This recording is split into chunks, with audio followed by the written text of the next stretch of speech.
Hey you guys, it's Peter, and welcome to my channel, Peterisms, where I tell stories of my life and just little things that I've learned as I've grown into the person that I am today. And if you watch my other videos, you might know that I am currently in South Florida. Alex and I, my husband, and I have started looking at property in Florida. So we went down there for a week, and we rented a house that we were staying in, and started to look for property, and we're very, very excited about this. And so I pre-filmed a bunch of videos on this channel so that I would have these videos up.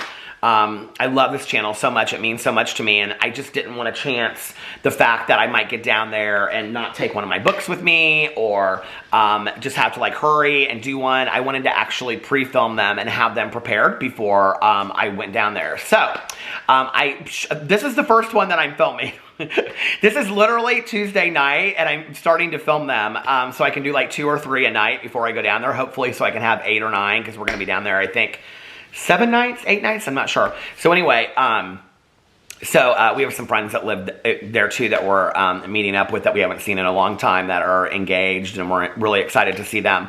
So anyway, so it's Tuesday evening, and I am starting to pre-film these videos. So, yeah, let's get into this. I don't know how many I'm going to do tonight, but I wanted to do these because I'm having such a fun time on this channel, and so many people reach out to me, and they thank me for this channel, and I just want to say how much I appreciate that. It means the world to me. I really, really appreciate it. So, all right, let's get into this. I actually just, in my Tuesday night video, I just read from the Soul's Companion.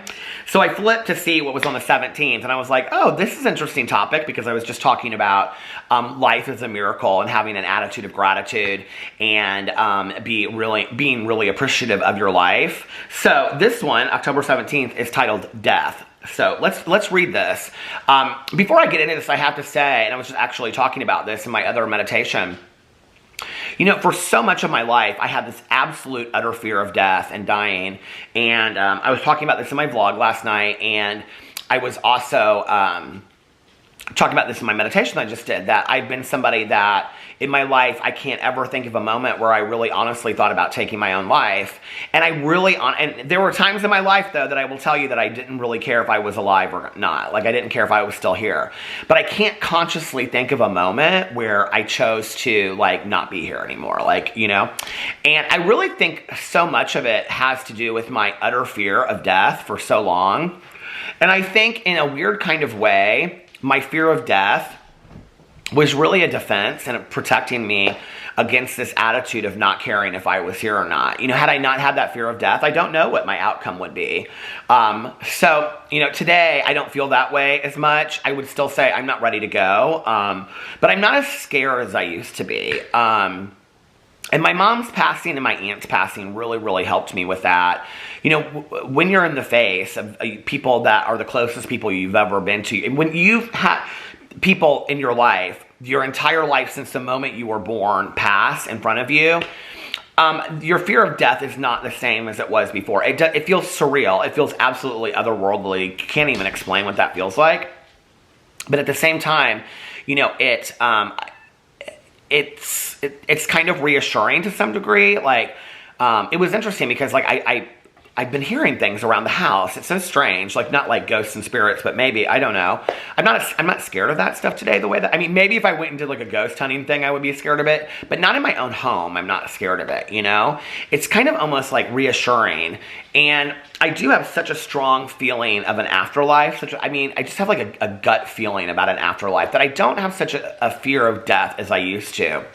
But it was something that was like my biggest fear for a long time, and I think it was just the ending of everything, you know, and what if there isn't anything after this? I think I was always terrified of that. Today I know there's not really anything that I can do about it anyway, you know, that if there's nothing at the end, then there's nothing at the end. And okay, I hope I've made the most of my life. I hope I've applied some meaning and some symbology to my life and the things that happened. I hope I've, you know, spent my life with the people that, you know, meant the most to me. But instead of, I can remember back in the day, you guys, I could be laying in bed thinking about dying and like, well, what if there's nothing after this? And I literally could throw myself into such a moment of anxiety that, like, I couldn't even, like, think out of it, you know? I was so terrified of dying. And And I'm not ready to go. I'm in no position am I ready to go anywhere today. But like, maybe today I'm more ready to live than I am to die. You know what I mean? Like, obviously, I'm more ready to put my effort, I guess, and my timing into like being here, on Earth. And if that makes sense, you know what I mean? Like, I would rather spend my energy focusing on living and having the greatest life possible and spending it with the people that I want to spend it with than worrying about what's going to happen when I'm not here. I have no control over that anyway, So, all right, let's read this meditation. And this is from The Soul's Companion. Which was a book that my mom gave me. She gave it to me on my 5th anniversary. October 17th, death. I daily entertain my own death. My days here are limited. I do not have time to waste in hating and resenting life. I will never again be in this particular circumstance as this particular person. If I waste it, it is gone. All the lessons that I need to know in order to grow spiritually are written into this present moment. The people and situations that are in my life are here for me to learn from. They are meant for me. My deepest learnings are at the tips of my fingers. I will be a scholar of life, a student of my day. My own death waits for me at a time unknown. I will live today as if it were my last. Every day potentially is. I am aware. Only those are fit to live who do not fear to die, and none are fit to die who have shrunk from the joy of life and the duty of life. Both life and death are parts of the same great adventure. Theodore Roosevelt. Great meditation. I'm like kind of like getting a little spooked while I'm reading this while I'm reading this, because I'm like, okay, so this is gonna be posted the day that I'm like traveling to Florida. God, I hope nothing happens. That would be so weird if this was my last meditation video ever, wouldn't it? Anyway, we won't think that way, but I think that's the other thing is like, when my mom passed away, there were no words left unsaid, thankfully. My mom and I had, at that point, such an open relationship. We had said everything that we needed to say to each other. We had made amends to each other. There was actually, there was a point when I felt like my mom had not made amends to me about certain things, and she said something about making amends. I said, you've never really made amends to me. She goes, oh, surely I have. And I said, oh, surely you haven't, and don't call me Shirley. And so we sat down. I can remember that was like a very poignant conversation. We had the conversation at the end of her life where, she shared with me all of her feelings and all of her emotions, and, I asked her questions, and she asked me. We just had that great last conversation, and that was before she really knew how sick she was. So we really, she passed away with nothing unsaid. Now, I will say, like, if you watch my vlog and stuff, I found out a lot of things after my mom passed away about her life and things to do with my grandmother and whatever. But those were things that she was never going to share with me when she was alive anyway. Does that make sense? Like, she was never going to share those things with me. And I've had to kind of accept that I don't even think that if my mom had lived to be 90, that those would have been things that she would have shared with me. I think that those were things that she was keeping to herself for whatever reasons that she had. And I'm very intrigued by all of that family history of mine.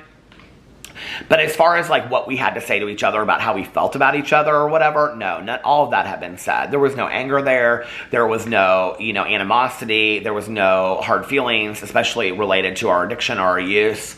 And it really helped me, work on my relationship with my dad as well and my stepmom, which those were great relationships anyway.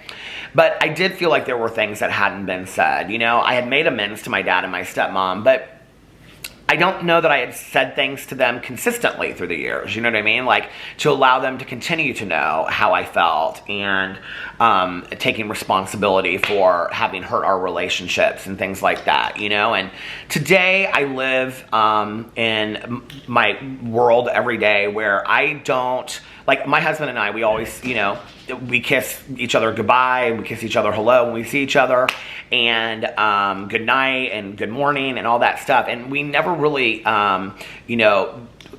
don't ever part in anger, and we never let the other person go without letting them know how we really feel about them, and there's nothing that's left unsaid. And Alex's family is very, very much like that, And so I think today, I live my life being aware of the shadow of death kind of in the corner, but I don't live my life fearful of it every moment, I can't live that way anymore. You know what I mean? Like, it's not going to achieve anything if I live that way.